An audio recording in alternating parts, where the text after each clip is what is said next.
Session on the investment. So if you want to know how to make money, it's good time to sit down. Okay, let me introduce to you our moderator here for our session number 2, Spurring Investments in the Critical Mineral Supply Chain. It was a really pleasure to randomly bump into Shievani Upadhyay, who is a Stanford student here in an MBA program. Very enthusiastic, also a former investor in climate tech group at the World Bank. And right now she is pursuing a direct lithium extraction startup idea with Professor Will Tarpey, who is a professor in our material sciences department. And she is a civil engineer by training and grew up in Mumbai, India. And so Shievani will introduce the panel.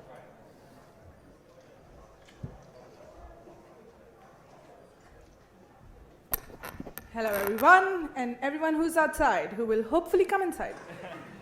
Thank you so much for being here, and I'm glad you got the coffee break right before this session so that everybody's now attentive and we can actually have an interactive conversation. So it's my pleasure to introduce the speakers for this panel.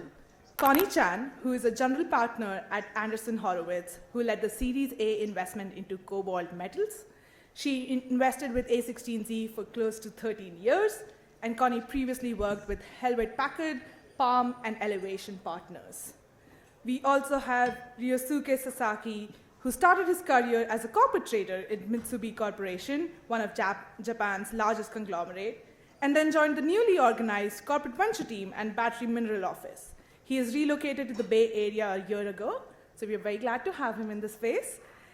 And he's now working on accelerating business development activities in the lithium sector, including upstream investments for lithium and building battery supply chains mainly in North America, as well as investments in technology and other startups associated with the mining and climate business. We then have Rajesh Swaminathan, who's a partner at Khosla Ventures, focusing on deep tech investments. He's been investing in the material science-driven climate tech space for the last 16 years. Before Khosla Ventures, Rajesh was the head of Applied Ventures, the VC arm of Applied Materials, where he managed a portfolio of over 85 deep tech startups. And during his MBA at the Harvard Business School, he worked with Deutsche Bank's clean tech banking team. Prior to that, at Bell Labs, he worked with many startups to drive the deployment of optical and wireless networking systems.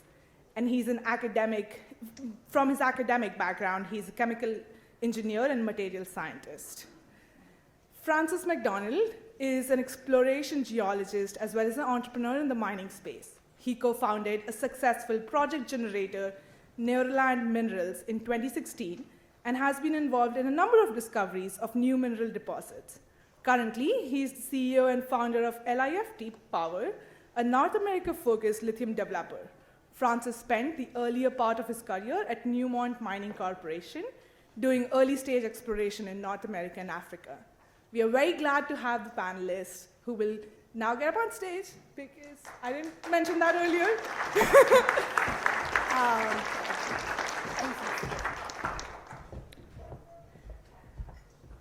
The way we'll structure this session is we'll have introductory remarks by all the panelists at the start, have a moderated Q&A, and then open up the panel. So please take as many notes and ask as many difficult questions as you can, because these are the guys funding investments in mining discovery and mining tech companies, and we kind of need them to be honest. So please ask difficult questions. We'll have Francis first with some slides that he's prepared. Thanks for that. So I had 5 minutes for introductory remarks, so I put together a couple slides just to spur some questions and look at some statistics of what it actually costs to make mineral discoveries, because we're talking about investment and we need to see what we get out of it. So just starting out with the problem that we have right now is that mineral exploration is currently treated like a casino. And when I say that, for me being in the mineral space, we are out actively marketing to doctors and dentists in the Midwest to fund mineral exploration who have no basis in geology or exploration. So we are typically, as an industry, very horrible at allocating capital, and there's too many small companies that are tapping these capital markets, and they're spending typically more than half of their budgets on general and administrative costs, and it's not going into the ground. So in order to meet energy transition demand, we've all seen these statistics of how much more minerals we need to do this. We as an industry need to get better at allocating capital, and that is really taking a science and statistical-based approach to exploration rather than throwing darts blindly at the board. So in order to do this, we need more tier 1 step-changing mineral deposits, and these are big mines that will have long life for many decades. And in order to do this, we typically have to go out and look in new places, and that means greenfields exploration has to be happening, and we really just haven't been doing this over the last 20 years.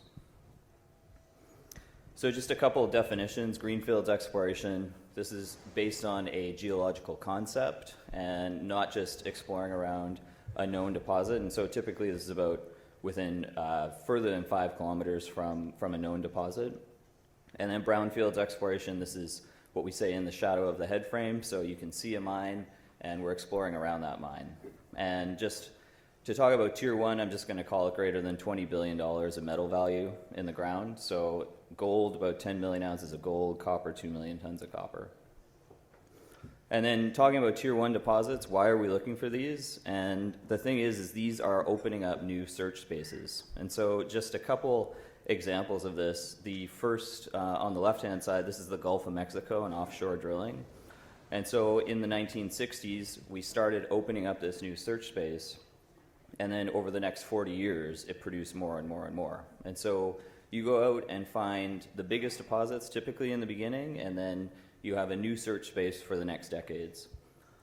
Another example is the Grasberg porphyry deposit. So this was discovered in the 80s, and this keeps going. Technology has changed, so they're going to a block cave, and that's going to be producing into the 2040s. And then the Kambalda nickel camp in Australia is another example, where this was discovered in the 50s, went into production in the 60s, and as you go on in time, you keep replacing the resources as you go, and you're eventually depleting that search space. So the thing is, tier 1 discoveries open new search spaces. And so just looking at chances of success in the mineral exploration business, so there's a lot of numbers that get thrown around. People usually use 1 in 1,000 to 1 in 3,000 chances. And this is actually quite similar to other R&D businesses. So on the right-hand side, this is the universal industrial success curve, and this applies to a number of different R&D businesses. It usually takes about 3,000 raw ideas to get to one success, and mineral exploration is somewhat similar. The problem or the difference with mineral exploration is it's not just a numbers game, but it's a spatial game. And we've seen some presentations about this, of quantifying uncertainty spatially. And the odds of success are really governed by how many different places you're looking. And so you can increase your odds by looking in more places. So this is a map of Canada. Everything in black is mineral claims in Canada.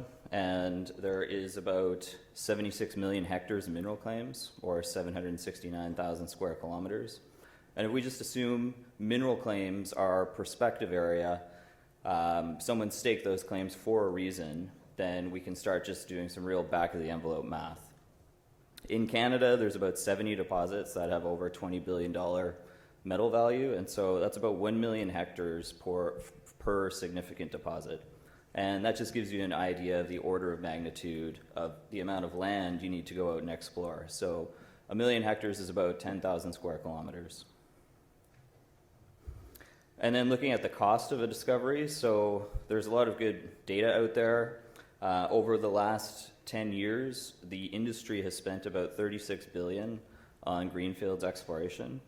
And the colored chart there, so that's looking at the proportion of dollars that go into greenfields exploration, and over the last 20 years, that's steadily decreased from 50% of expenditures down to about 20% of expenditures. And so this is why I say, as an industry, we are not doing enough greenfields exploration to open up new search spaces. And so with that 36 billion, what did we get? So in the last 10 years, we found about 23 new deposits in new areas that have about a $20 billion gross metal value. And so that's about $1.5 billion per tier 1 deposit in expenditures. There's another way to look at this. So Rio Tinto did a study of their success rate, and this is looking at a period between 1997 and 2009. So they found 8 Tier 1 discoveries over that 12-year period. They put about $2.6 billion in the ground. And so that is about a $320 million expenditure per Tier 1 deposit. And they also divested a lot of other assets at the same time. So the net discovery cost for a Tier 1 asset is about $110 million. And so when we say these Tier 1 assets, this is usually over $1 billion in NPV. A lot of them are 2 to 20 billion in NPV. And so Rio Tinto probably made at least a 10x return on their expenditures in that 12-year period. And so this is really a case that if you treat mineral exploration as a business and not as a casino, it can be very profitable. Another thing is time. And so how long does maximum value take? The bar chart, this is looking at significant gold discoveries in Canada, and the median amount of exploration programs to make a greenfields discovery is 3. So 3 exploration campaigns typically takes about 3 years, so 2 to 3 years to make the discovery. And then the bar chart on the bottom, this is looking at 35 transactions over $100 million and looking at how many years from discovery to M&A transaction. And so the median number of years is 5 years. So it's about 3 years to make the discovery, 5 years to transact on it, about 8 years. And so just as a framework, these are kind of rules of thumb, but in terms of scale and area, go out and explore at least 10,000 square kilometers of ground. In terms of capital, if you think you can do it as good as Rio Tinto, then we're looking at kind of $300 million expenditure budgets for a Tier 1 discovery. And in terms of time, you need 8 to 10 year timelines to really guarantee that you're going to get something out of it. And this is something not covered in this, but you need technical expertise from explorationists. And when I say explorationists, these are people that are focused on finding ore, and ore is rock that can be mined as a profit. And you really need people in this that are focused in that. And then just as one plug for my company, so we've opened up 3 new search bases for lithium in Canada at different stages right now, but we've covered about 2,500 square kilometers of ground and 3 new discoveries. Thank you.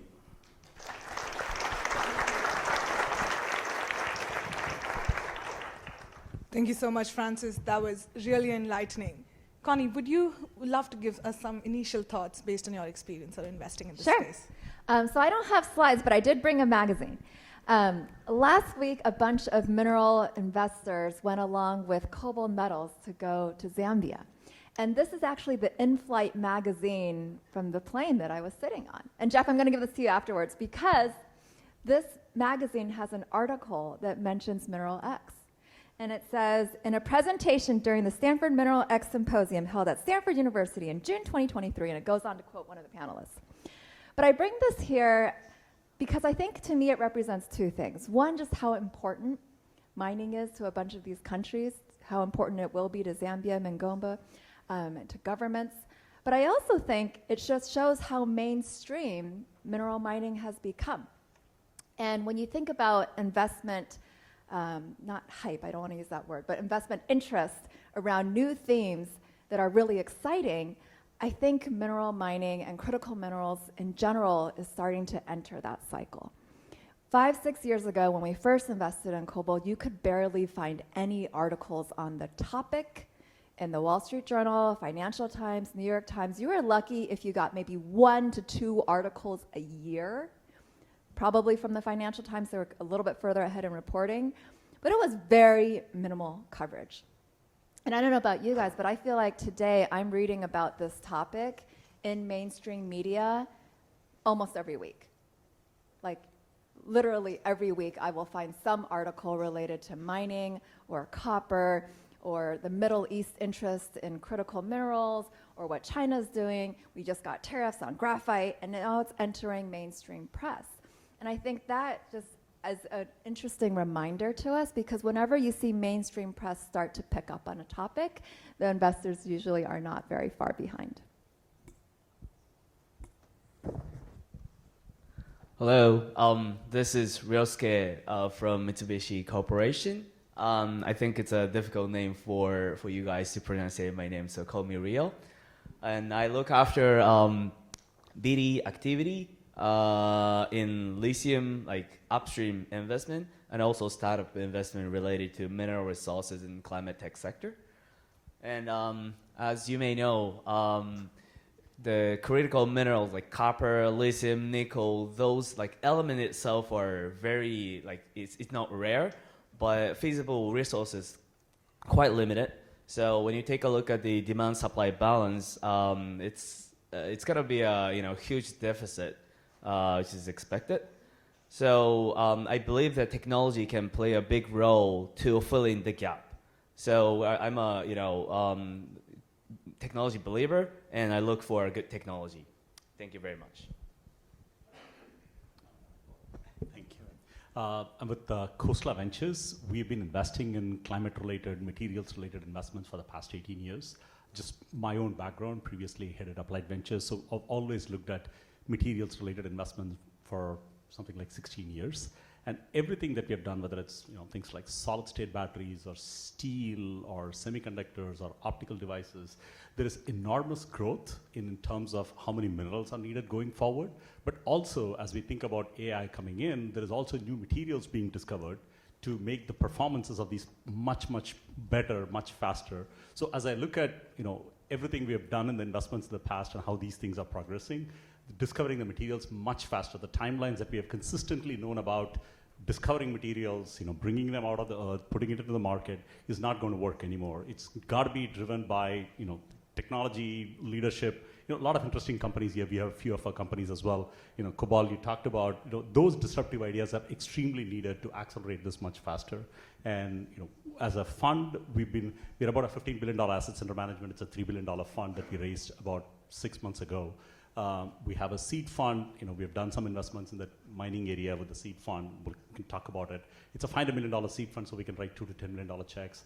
We have a $1.6 billion main fund, so we can write kind of $5 to $30 million checks. We also have a later stage fund, so we can write $50 to $75 million checks. And we have mining materials related investments in each one of them. And it's important to understand how can we accelerate many more investors coming to the table, to Connie's point, so we can accelerate this overall technology much faster. What he's basically saying is if you are a PhD student with an idea, there's plenty of money interest right now in mining. Yeah, you need to be not just passionate in mineral investment, you need to be patient as well, so that combination is very critical. That's a very important point. And we're very lucky to have a wide range of investors on today's panel.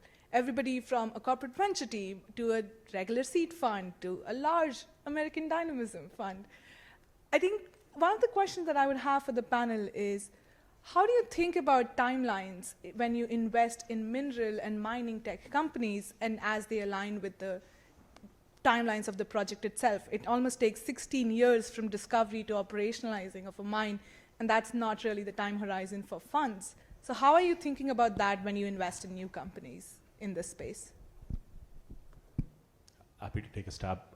If you look at any of the climate investments we have done, these have all been kind of overnight successes, in many cases 12, 15 years in the making. I look at LanzaTech, it's an aviation fuel company, QuantumScape, solid-state battery company, Impossible Foods.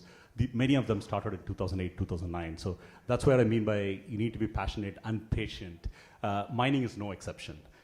Things need to move much faster in terms of what needs to be done, and that's going to be an ecosystem of what innovation need to go on in the sensor fusion, innovation needs to go on in the AI side of things, what else needs to be on the tech-driven acceleration on drilling. So each part of the ecosystem needs to move much faster, and that's the only way you can get the net output being much faster. So today, mining is not necessarily a typical venture capital game, but it can be with a few investors stepping up and helping it accelerate.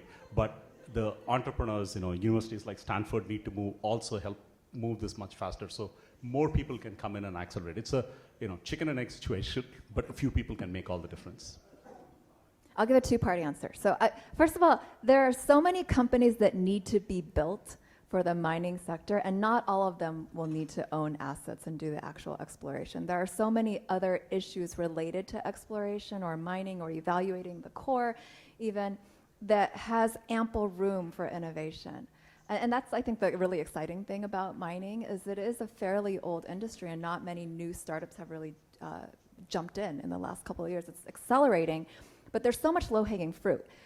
Which means that there's a lot of startups that can be created that will start seeing revenue within years because they might be selling software to another exploration company. They might be selling software to a Glencore. They might be selling hardware, right? Maybe it's some new technology that helps with the water drainage. There can be all kinds of innovations and startups that can be built in the sector that don't necessarily need to hold the asset from beginning to end.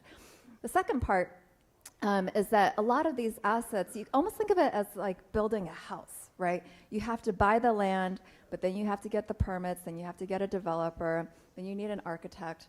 I might have said some of that in the wrong order. And then you actually have to raise capital, you have to start building it, you need to hire the actual general contractor, then you need an interior designer and so forth, right? Gardener later on.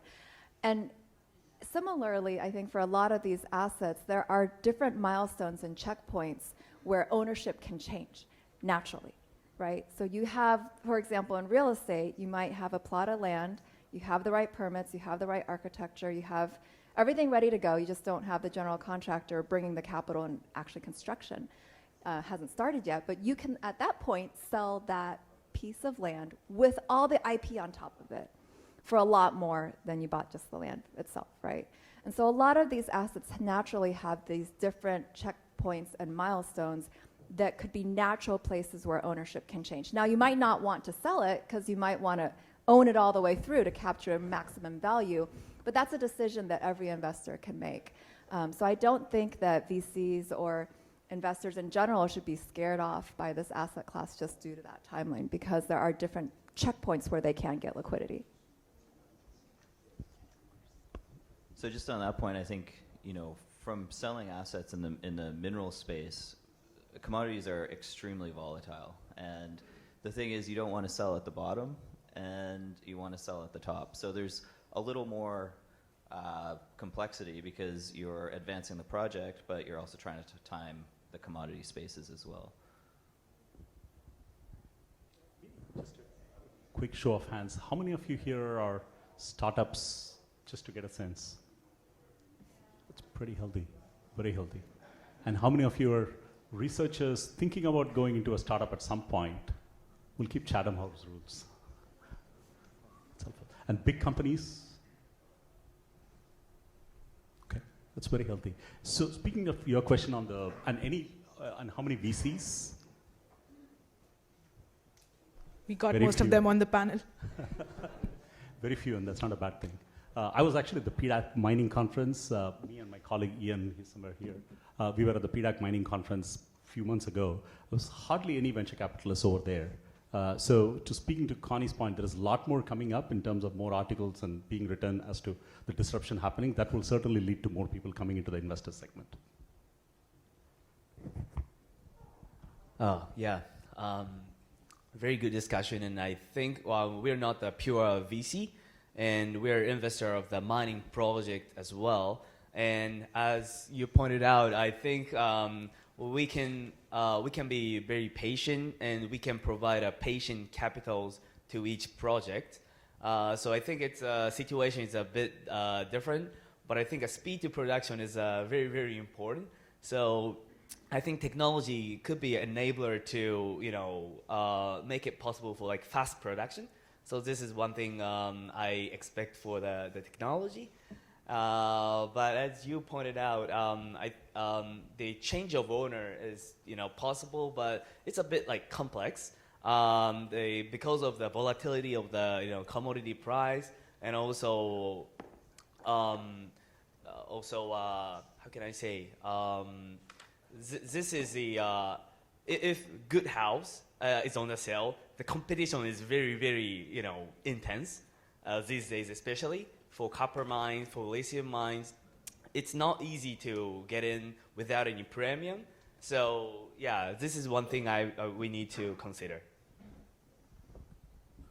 So just on the funding part of it, I think there is room for some kind of innovation or disruption. And I think, pointing out to Cobalt, what Cobalt has done is I think, genius, because you're getting well capitalized and you're cutting all the fluff. And when I say fluff, this is marketing, this is paying exchange fees, this is worrying about ups and downs in the stock price. And we are the R&D part of the mining sector, but we're traded on public stock exchanges, which is a bit crazy, and we have to worry about this stuff. So I think there is room here to fund mineral exploration in a different way, and it could lead to a lot better capital allocation and success. Thank you. And given the mix of our audience, I think the next obvious question would be, what are the types of risks that you're underwriting as an investor? There's geopolitical risk, commodity risks, timelines, of course, are different for different investors. But what are you looking for as indicators from a startup at different stages, maybe, to offset some of the risks that you're underwriting? I think there's tech risk, there's execution risk, there's geopolitical risk. There's actually tons of risk in every single sector. But in mining in particular, it's very nuanced, right? You have to think about geopolitical risk. You have to think about government risk. You have to make sure that the team that you are backing understands that nuance related to mining. They can't just be engineers who believe that science can fix everything, right? Like, they need to understand how to work with the government, how to work with the community, how to reinvest back into that community so they have a real, true partnership with the community that they'll be mining from. And so I think it requires a founding team who is not just strong at the science, but also understands business and understands partnerships and how to create these win-win scenarios. In mining, you really need to be able to create these win-win scenarios, because most likely you are finding this discovery very likely in a different country, right? And you need to make sure that you are going to work well with that community, work well with that government in order to be able to kind of extract that value at the end of the day. Science risk, there's always science risk related to any startup, and so that's something that VCs have to be able to vet and also just diligence on their own. And I think execution risk, how much do they know about the space, and if they know that they don't know, can they attract the world's best experts? And that to me is super critical, because mining is so hard. I mean, if you look at the core, like, I can't figure out what the rock is just looking at it. And a lot of these like world-class geologists, there aren't that many of them. Like the number of world-class geologists that know lithium really well, that know copper really well, there just aren't that many of them. And so you need to be able to back a team, back a founder that is visionary enough that can bring together the best experts around the world in these particular spaces. Right? Like John Thompson right there, he is a world-class geologist. There are very few of him in this world. There are plenty, right? They happen to be sitting in one table, so it looks like there's a lot of them, but this is rare. But the point being is you need to find a startup team, I think, that can aggregate the best talent in chemistry and physics and geology and data science, you name it. Because this problem is so big that it really requires pulling together every type of science, every type of thinking to really build this house together. Since we have 3 different investment vehicles, we think about risk in a very different way for each one of the funds. For the seed fund, we have a company called Chebo here. Cristobal is somewhere here. So he's doing copper mining. We invested in him about 7-8 years ago. Remember, even lithium we've been talking about just in the last 3-4 years. So copper is being talked about only in the last year. So when we invested in 7-8 years, the main view was it's a very differentiated technology, great leadership. Copper is going to be very, very critical at some point. So at that time, it's a very high-level view on why you need to do something in this space, because something is going to be very important. We had not de-risked everything. But fast forward today, when we have continued to invest in Cristobal, they have actually de-risked the technology in a significant way, to the extent they're going to have field testing, pilot systems deployed later this year. So now it's a different profile in terms of what are we de-risking, and we have had some good investors coming into the company, EIP, and so on and so forth. So that's very different. We have another company called Terra AI. John and Tony are here.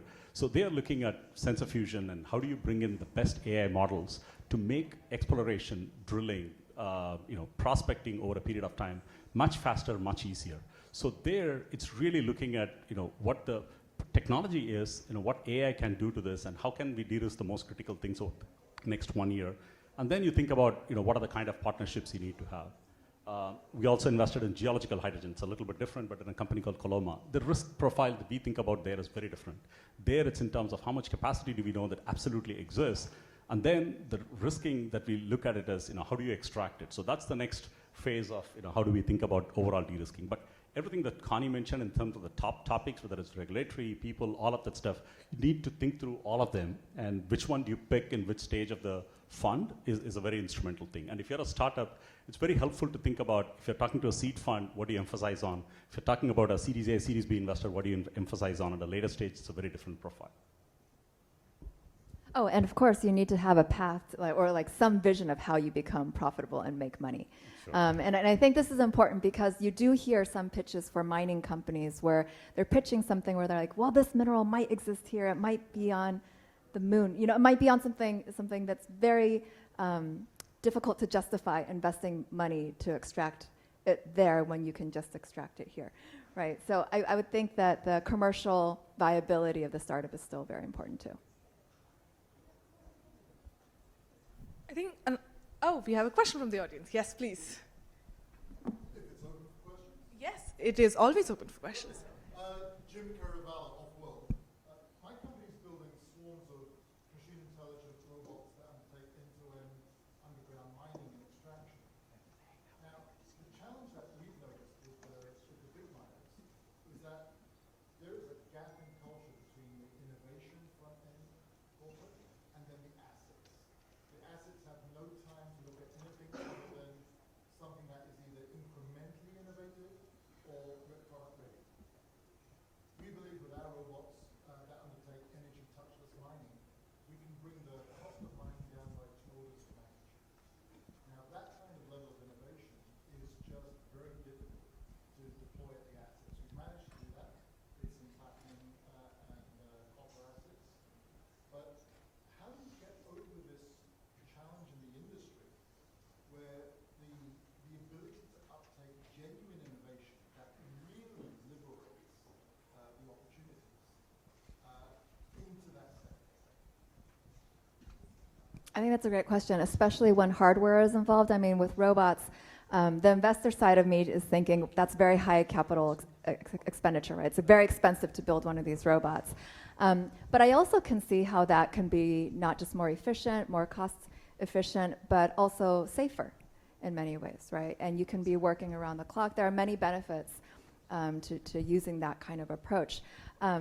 My guess is that kind of company would benefit from strategic partners. So I would love to hear what you think, because strategic partners can make a lot of those warm introductions and make sure that some of those asset owners are deploying it on the field and testing it, because they'll really need to see dramatic improvement in their cost reduction in order for them to replace all the equipment that they're already currently using today, right? Because remember, with all their current equipment, they already have a bunch of other protocols tied to it, whether it is their vendor of choice, right? Whether it is the person that they're hiring already knows how to use that equipment. Maybe it's things tied to insurance, different health safety protocols that are already related to that kind of equipment. And when you bring something brand new, it has to be dramatically better.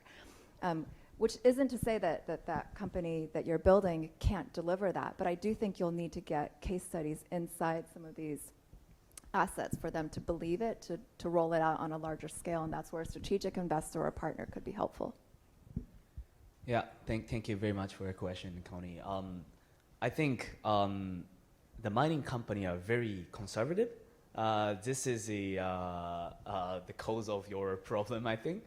And as Connie mentioned, having a strategic partner that can have a close relationship with the key person of the asset or of the mining company would be one of the way to overcome that bridge. And also having executive people in your team could also bridge the gap. So when you take a look at, for example, the Jetty, you might know this company, like copper leaching technology. This startup company has a lot of CEO of, say, like BHP or Escondida mine, and it's easy to, reach out to the key person of, every mining company. So it's, compared to, the other like startup, which has a very good technology, but that doesn't have those kind of people, it's a big difference to persuade the mining company to, accept the technology. So I think this is one way. Just one thing from an explorer's perspective, and this is in general, that we're always so starved for capital. And if someone's coming and saying, oh, I have a new technology that's going to help in this way, it's always a question of, do we test this new technology that's unproven, or do we spend that money doing more exploration in other areas that has a better chance of success of finding something? And then the other thing is that from when I'm looking at, let's say, a new tech startup, the problem that I always have is that people have case studies, but they just focus in a very small area, and they show only the best positive example. And from an explorer's perspective, what you really need to see is a broad area, and where are the false positives, where are the false negatives, not just pinpointing on a deposit and saying, oh, look, we found it. So that's one thing, when we're evaluating new technologies, I think that's what people think about. Yeah, if it helps to know, the problem that you identified is one of the most critical one for innovation, nothing unique to mining industry. Big companies almost never have huge disruptive innovation. It's always incremental innovation. So they are only biased towards looking at the incremental innovation. Look at any industry. Tesla didn't come out of people from GM or Ford, right? Squire or Stripe didn't come out of MasterCard or so on. Airbnb didn't come out of people from Hilton. Like, we looked at last 40 years of innovation, it has never come from a big company. But where big companies can be helpful is once you have de-risked the technology to a basic extent, maybe a good strategic investor, even there, just like in a good financial, bad financial investors, there are good strategic investors, bad strategic investors. So it helps to filter through that and see who's going to be helpful. And typically, one thing that I've consistently seen, and I've also been a strategic investor for 10 years before switching to the financial side last 5 years, is typically the tier ones have less appetite to go and help a startup and help in the disruption. A tier two has a lot more motivation to partner with you, again at the right time. But don't get lost in the bureaucracy of big companies, because there is always analysis paralysis in big companies. But figuring out who to partner with is probably one of the most important decisions you'll make as a startup. We have a question from the world-famous geologist table. Mine's more of a comment. So I'm David Strang. I'm the founder and CEO of Era Copper Corp, and we're one of the founding partners with Mineral X. We're at a very, very interesting time. I've been an entrepreneur in the mining industry for the last 25 years, primarily in copper, and Era Copper is a company we built in 2016 to where we are today, buying a company for $1, and we now have a $2.5 billion market cap with regards to that. Within the industry, on the Toronto Venture Exchange alone, there are 1,800 companies listed in the mineral exploration and mining industry. So you would think that innovation, etc., would come out of that. But why are we all here today? Why are we talking about deficits with regards to supply side of critical minerals? I think there's a number of different issues, and this is what's fantastic about this and why we became a founding member of Mineral X, even though we're a small company, and Rio Tinto at $75 billion market cap and ourselves are the only two mining companies supporting Mineral X right now. And the issue with regards to it is, and I'll give you my own experience, I was the last person at Stanford University to ever do the mineral economics degree. That should tell you everything about innovation in the mining industry. And what is refreshing about this session today is we are an industry that needs new ideas. As I said in our session yesterday, we're dinosaurs. We're a dinosaur industry run, it's a spaghetti on the wall type approach with regards to these exploration companies. And there is opportunity now for strategic investment from extremely smart money. Cobalt Metals is an example of that, of coming in and saying we're going to be a disruptor to an industry that historically has seen very limited innovation because we have lacked intellectual capital. So we had dinner 2 nights ago with Anthony and John. You know, people are now coming out of AI, and what I find refreshing, and this is fantastic, is two young individuals who are working on airline. I don't even know what you guys do. I'm a rock guy.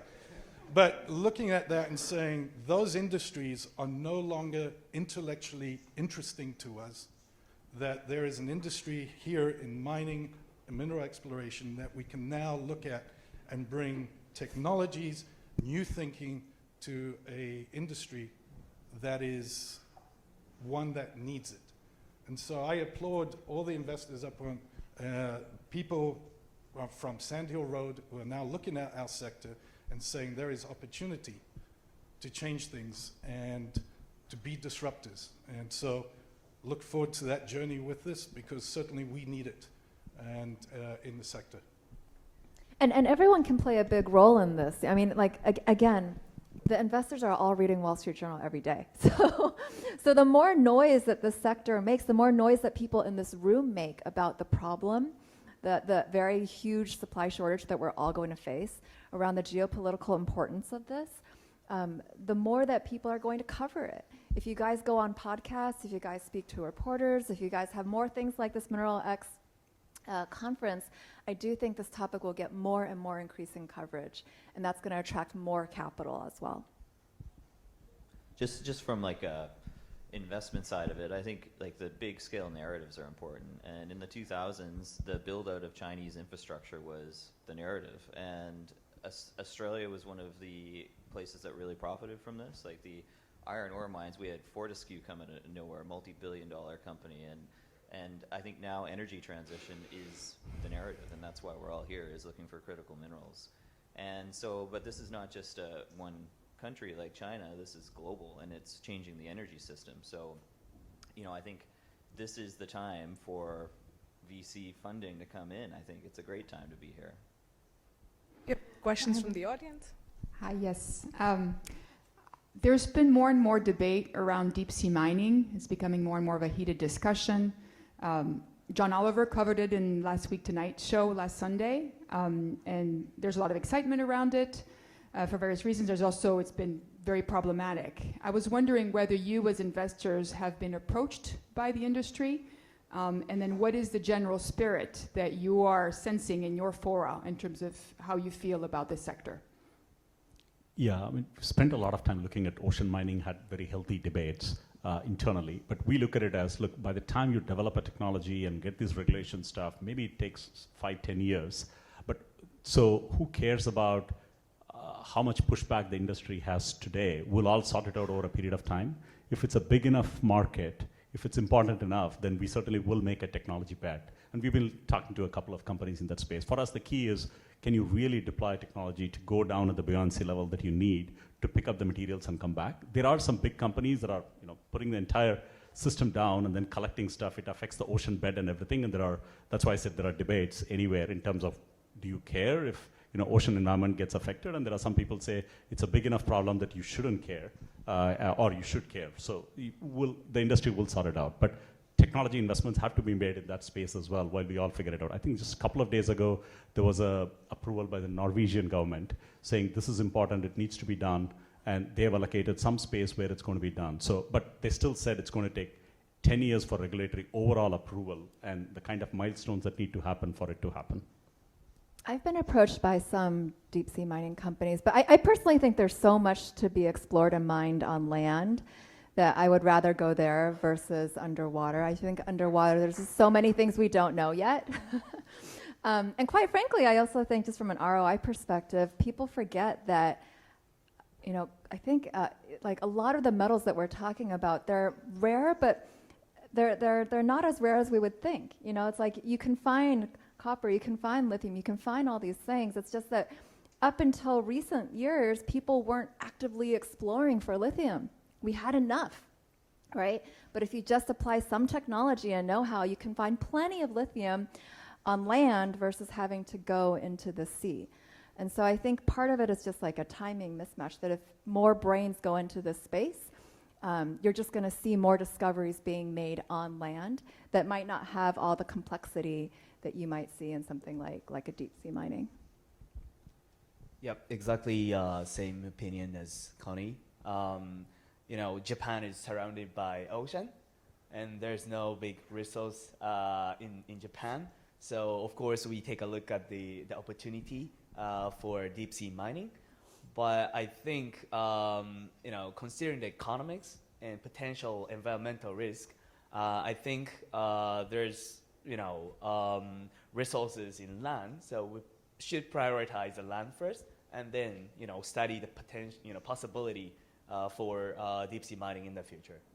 Just to give a comparison point, for example, Mingomba, right? That's going to be an underground mine, and if you think about the footprint, it is less than the size of a Walmart parking lot, right? In terms of disruption, that hole is not that big that we have to start digging, right? And then even when they go underground and start excavating the rock, they are refilling it as they go, such that when they finish excavating the rock, the hole is refilled as well. And so it's going to be like the greenest, cleanest copper that you can find in the world, versus all the potential downsides if you start mining in the sea, right? We just don't know all the things that could happen. So I think there's a lot of technology that now exists where you can mine rock and do it in a very clean way. Again, the size of a Walmart parking lot is the size of what that Mingomba initial shaft will look like. Yeah, most of you may know, but I think the point you're making about ocean mining is there are very, very specific known areas in the entire world in the oceans, like a CCZ area. So it's a very narrow spot where there are polynodules available. So it's about going into that area and picking it up rather than let's go and invade all the oceans kind of stuff. Just one thing to what Connie said. So to give you an example, in Canada, when the lithium price went up 800% in the last years, do you know what people did? They flew around in helicopters and looked for white outcrops, and they found a whole bunch of lithium. And it comes back to what Connie was saying is, it's a timing thing. We never needed lithium before in these quantities, and it's an exciting space to be in because no one's looked for this stuff, and it's really easy to find. So, for lithium, we definitely don't need to be going to frontier places like seabed mining, I think. We have time for just 2 more questions. Hi, thank you. My name is Stephanie Ashton. I am with an exploration group. I've been funding with geological teams exploration for 25 years. As you have pointed out, there's been so many great things said. We are in an absolute crisis in the supply chain at the exploration stage. I believe geologists create the value, and the rest of us have a job thanks to that. That might be oversimplification, obviously, but we need everybody to make that, but we absolutely need those original discoveries, right? You're absolutely right when you say we have R&D basically going on in a public market. So we're a private company, right? We've been in Kazakhstan for a little while now, and we've already reviewed 50 properties, right? But of the 50, we've selected 1 or 2, but we had to spend time doing that. If we were in a public market, it would be so much more difficult to advance at the pace that we have. Yet funders are saying, well, we don't want to invest in you if you're not public. And then you're left with strategics, which is a very good point, except the strategics are a handful of people. Once they get their portfolio or their pipeline sort of filled up, that's it. And we need a lot of funding, and the government funding is going to advanced projects as well, which could typically get other types of funding. There is no money going to the original explorationists these days. It's a very difficult market. So how do we fix that? How do we get you guys to want to take that risk of the R&D sort of end of it?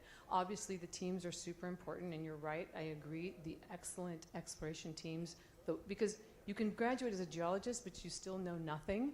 You've got to spend your life going around the world looking at different deposits, and you really understand what you're talking about. And that group of people is aging because there's a gap in the professional field, which is starting to get filled. But how do we help our sector? I mean, we can't raise money if we have a cure for death, basically. I mean, it's that bad. Answer is going to be different for every VC. For us, we like to take a much higher risk rather than just purely incremental kind of innovation. So if it's a very high risk and the reward is very high, it changes the world in a big way. Those are the kind of investments we look for. And there are a lot of other VCs who prefer, much more de-risk stuff. The upside may not be as high or the impact may not be as high, but it's a good return. I think Connie gave some examples of areas where there is the software adding value to the overall system and so on and so forth. So it's a different answer for everyone, but that's how we like to think about it. So would you invest in a company that's private, in exploration, who has a proven track record of success, multiple discoveries in what they're doing now? Would that be sufficient for investing in that group? That's a good one, provided whatever they do and the timing is okay, 3, 5, 7, 10 years is okay, provided if that works, that changes the world in a big way. So that end outcome impact is what we care about. And because, for example, a group like ours is self-funded, everybody's interested in making money. Sure. In the shortest time possible, those interests are aligned. It's much more easy to do that privately than publicly. But Sure. most of these wars are public. Yeah, we don't look at shortest exit, so it's a different mentality. The longer time exit is okay. In fact, if the founders are really care about long term, and we will wait it out and look for a much bigger payoff rather than a 3 to 5 year exit. That's a profile we like. Right. But and by nature, it's long term, right? But Yeah. there are milestones along the way. Yeah. down. Yeah, correct. I think the answer is to get more investors into the mix, get more investors into the space. And that's a large part of that is, again, educating people on how big of an opportunity there is. And I do think the reporters are getting on board with that. And the more everyone in this room does to talk about the problem statement, talk about the market size, talk about the great discoveries and the financial returns tied to them, I think that will all start bringing in investors, because there is a big education component to this. If you are an investor who traditionally just invests in consumer applications or enterprise SaaS, I can tell you diligencing this sector is it's so much harder than any other company you've had to diligence before, because there's just so much learning that has to happen, right? And so I think that education wave will happen, though. The more investors, I don't want to say smell blood, but the more they can smell returns, and the more they can see that this is going to be a very large market, they will slowly realize, oh, actually, mining and minerals, they are in everything, right? If you are investing in AI data center, that actually needs 1 million tons of copper by 2030 to just handle the AI data centers, right? We need copper in our piping, in our wires. If you want to invest in defense, you might as well invest in energy, because you need the energy for the defense, right? And that story will eventually be understood by investors the more we talk about it. Maybe we need to start doing this conference twice a year now. Create some time. We have time for one last question. I just want to make one point. We are missing the boat hugely. What is the market cap of NVIDIA or Apple? $3 trillion. In the trillions. How much is spent in exploration? 36 billion over how many years? 10 years. Right? And there's a story. We're not spending, and we're not getting results. And here's the opportunity. Would you like to invest in Tesla at the beginning? Right? Or in Google? This is the message. And as a society, to the point of deep ocean mining, we work in the NPV business, and I'd like to talk to each of you as to what we do. But biodiversity, the value of nature for nature's sake, we're not recognized. We are starting to recognize that. That's why I'm opposed to the deep sea mining. Okay, we don't know about the deep sea, and we're going to go in there and pretend we are not going to hurt it. And we don't know how the causality of what we do there impacts the rest of the ecosystem. So this is the paradox. We need to produce more metals, and we need to protect and value biodiversity. And on top of that, we need to make sure that the young people stop hating us, right? There's a wonderful company in Ontario that is developing a new way to extract copper in an eco-friendly way. This is at Brock University. They gave a talk, and one of the young students, this happened last week, was in tears saying, so this means I can get involved in mining and help save the world? And that's a message that resonates. Because yes, we need you as young people to get into the industry, to do it right, to save the world. I love that point. I think that connection between mining and climate, a lot of younger generations, it's lost, right? I will say, like even myself, before I spent time understanding this space, you naturally just think mining is digging holes in the ground, and that visual just doesn't seem to jive with clean energy and climate, right? But when you start thinking about actually the size of the footprint of that underground mine is not very big at all, and you do need it in order to get the batteries that can then power and replace fossil fuels, then you start to make that connection. But again, that's a narrative that we all need to better share. And we have to figure out as a sector, as an industry, how to do better marketing on our part so people realize that the answer to climate is minerals. We are trying to do our part. We are taking 50 GSB students to Chile this December and showing them different mines. So if there's anyone from Chile, I will catch you. And hopefully we can arrange some site visits. Thank you so much, everyone, for this session. I know